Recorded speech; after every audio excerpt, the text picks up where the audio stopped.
Howdy folks, hope you're all having a good one, and welcome back to, yeah, that's right, World of Tanks. Yeah, I know, it's been a couple of weeks. Trust me, it's going to be worth it. So, this, in a triple tier 9 platoon, in a tier 10 standard battle here on the Ghost Town map, is Busted. He's in the German tier 9 tank destroyer, the Jagdtiger. Yeah, I know there's more than one German tier 9 tank destroyer, but this was the original.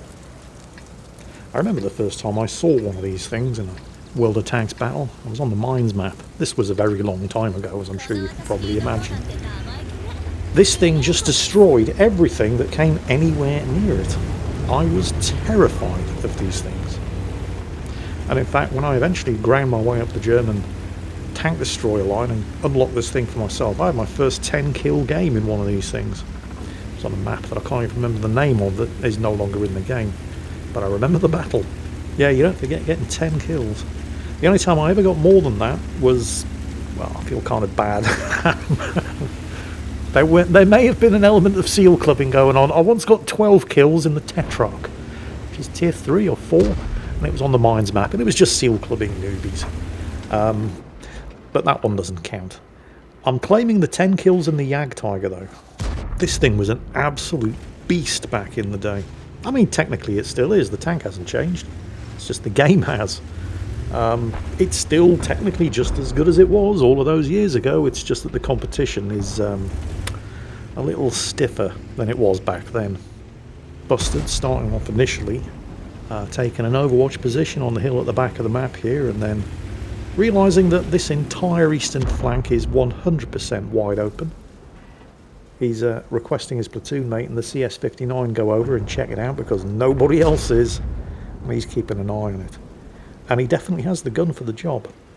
Because that was always the debate back in the day when there were only two tier 9 tank destroyers in the game.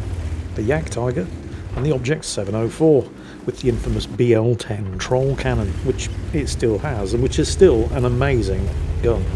But if you absolutely definitely have to hit something, you probably want the Jagdtiger's 128mm gun.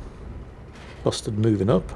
If you're wondering why he's left cover in order to move into the open here, it's so he actually has the view range to see anything that the CS-59 spots. And yes, this is extremely risky because he's left the cover of the hilltop ridge at the back of the map.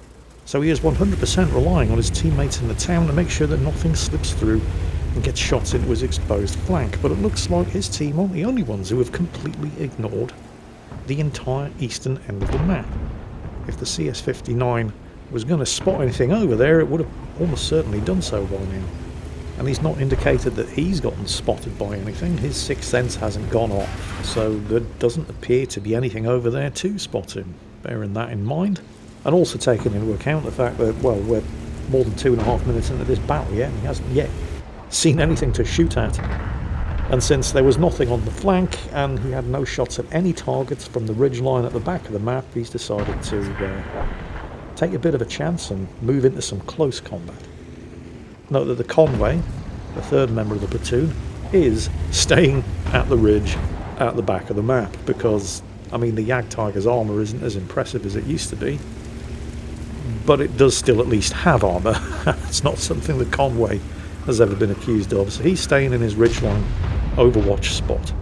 Now, I don't want to overstate the case for the Jagdtiger's armour. I mean, yes, it has armour, but, well, with the proliferation of extremely high penetration guns at high tiers over the last couple of years, as well as the undeniable fact that, well, this game at this tier is absolutely 100% balanced around the use of gold ammo, you still don't want to get shot at, so this is a very, very risky tactic. Bringing Jagdtiger into close quarters combat, but, well, kind of needs to be done. He still hasn't fired a single shot, although that's about to change.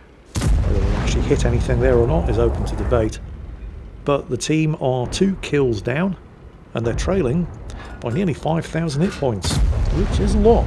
Even in a tier 10 battle where a single hit is usually going to erase anything between 4 to 800 hit points from a tank's hit point total. Well, that's one effective hit on target. Sadly, it is just the one. The Conway's respotted at the top of the hill and he still has the same 780 hit points that he did after Busted took those 2 blind fire shots at him, so neither of those hit. Well, I suppose one or more of them might have hit, they just didn't penetrate, although, you know, let's be real here. Conway gets hit by a snowball, it's going to take some kind of damage, so yeah, he probably missed. Looking for a shot at the 60 TP there, but I don't know if this is a good idea. But then again, considering that they're trailing by 6,000 hit points and 4 kills, even a bad idea, might be worth trying at this point. Oh, this is not good at all. The team are just collapsing. Might be able to do some good here and help out the WZ-114, because he needs to do something. He's got a shot at the Type 4 Heavy's lower glacis, but it was just about perfectly angled, so that does nothing. And he's in a good spot here. He's got his lower glacis covered up. And whatever you might like to say about the power creep affecting the Jagdtiger's gun, it does still have a very good reload for a 128mm gun. Knocked out the IS-7, and he has now just doubled his team's kill count. Friendly 60 TP over there is the only thing preventing him from getting outflanked here, though. Oh, that's very bad. That's very bad indeed. I mean, he hit the enemy 60 TP, but you don't want to trade like that for very long. You will not come out ahead. Single shot from the 60 TP, and it just shaved a third of his hit point total off. Meanwhile, his platoon mate in the CS-59 has just found some actual enemies on the eastern flank. He's taken care of one of them, an enemy Leopard. But the presence of enemies on that flank might mean it's a really good time to start considering falling back. The CS-59 anchor in the corner was engaged with 2 enemy mediums, the Leopard, which he killed, although he took some damage doing it, and the Lion. Busted aims up at his last reported position on the minimap, flies into the bushes hoping for a blind shot, and does get spotted, confirming, well, it might not be the Lion. It probably is, but it might not just be the Lion. There is definitely somebody in those bushes waiting for their opportunity, and that's a really, really bad position. They need to root him out, so the CS-59, because let's face it, who else is going to do it, rushes forward to attempt to make contact, hoping that whoever's there is alone. And it is the Lion, and he gets a shot into Busted, dropping him down to roughly 50% hit points. But Busted got a shot into him that hurt a little bit more, and he wasn't able to reload in time to avoid falling victim to a bit of teamwork there between Busted and the CS-59. Things are technically not quite as bad as they were a couple of minutes ago, but they're still behind by 3 kills, although it's no longer 6,000 hit points, it's now only, can't believe I'm saying this, 4,000 hit points. But Busted is looking at the hit points of the remaining tanks who are trying to hold the town while being pressured from every angle, and is rapidly coming to the conclusion that, yeah, it's time to not be here. The question is, where are you going to fall back to? Because there's a distinct lack of cover and concealment on all this open ground here around the cap circle. I mean, you've got the obvious ridge where they originally positioned themselves, but it is kind of obvious. So instead of doing the obvious thing, they elect to head over here. Which is, I mean, it does not come without its own risks. Because there's lots of cover here, but very little concealment. So in order to pop up and take a shot, you're going to have to expose yourself to return fire, because you are instantly going to get spotted. So this position, it can work, but it favours the kind of machine that has either good gun depression or strong turret armour, preferably both. And the Jagdtiger has decent gun depression. More importantly, it's got a fast aiming time, so it doesn't have to stay exposed for long. And while it doesn't have a turret, the casemate armour, if you're sloping it back as you're poking a ridgeline, can be made to work. Oh look, enemy tank destroyer. Checking the obvious hiding spot and getting spotted by the CS-59, camping in the bush. It's at this point where they lose the E3, and there's now 3 of them against 10 enemies, before the convoy makes it 3 against 9, taking out the enemy WZ-120. Note that the convoy is not trying to fight from this position, because he's not in a Jagdtiger, he is camping bush. So Busted here is 100% reliant on the CS-59 over there spotting anybody trying to work his way around the flank, the convoy shooting at any targets that either he or the CS-59 spots, and his own armour, fast aiming time and good accuracy keeping him safe from anybody who spots him should he attempt Oh, good shot there from the Conway. It's now 3 of them against 8. He knocked out the 60 TP. And the CS-59 has just made it 3 against 7, taking out the UDES. But there's 2 enemy tanks taking the cap, and somebody is going to have to spot them. It is not going to be the Conway. And the DBV over there is making life extremely interesting. Well, not just for Busted, but also for the CS-59. His job right now is to keep that DBB pinned in behind that rock, so that he at least doesn't get to shoot into Busted's flank when he crests the ridge to spot whoever's in the cap circle. And this is going to hurt. Enemy Conway, he gets the resets. Oh no! Oh man! Yeah, that's going to leave a mark. Friendly Conway managed to get the enemy Conway in the cap circle though, buying them some more time. CS-59 just finished off the DBV 152, but there's still 1 tank in the cap circle who has not been reset. Actually, no, wait a minute. No, whoever was inside the cap circle with the Conway, and it might have been the mouse there, but whoever it was did leave the cap circle, completely resetting the capture progress. There's still 1 enemy tank in there, and it's clearly not the mouse or the Type 4.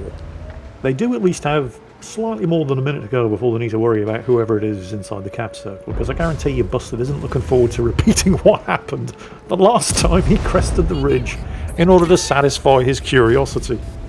While the mouse and the Type 4 are trying to decide whether or not they're going to actually take a shit or get off the pot, somebody else joins whichever enemy tank is there in that cap circle, which means that once again Busted and his platoon only have 20 seconds, and this time it's the CS-59 who takes the risk, nailing the M46 pattern, distracting the enemy long enough for Busted to get the second kill and the complete cap reset against the Waffenträger Panzer IV.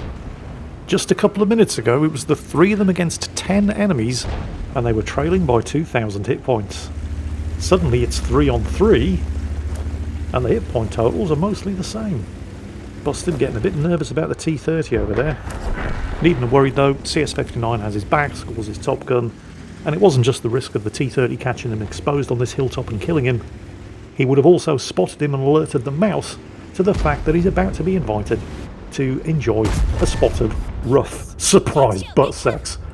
There's Busted's 3rd kill. The whole platoon now have the Brothers in Arms award. To go with everything else, there goes the Type 4 Heavy, and there's the win.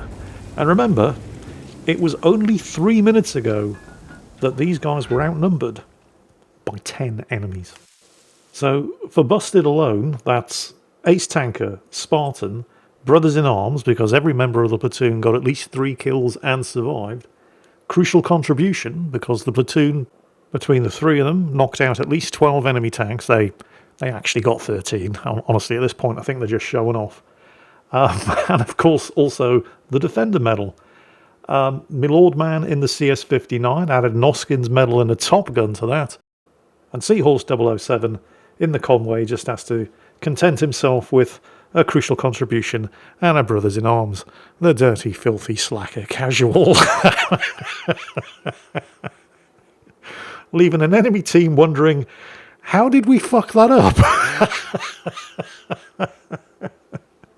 And you lot all thinking, what the hell did we just watch? Hope you all enjoyed it.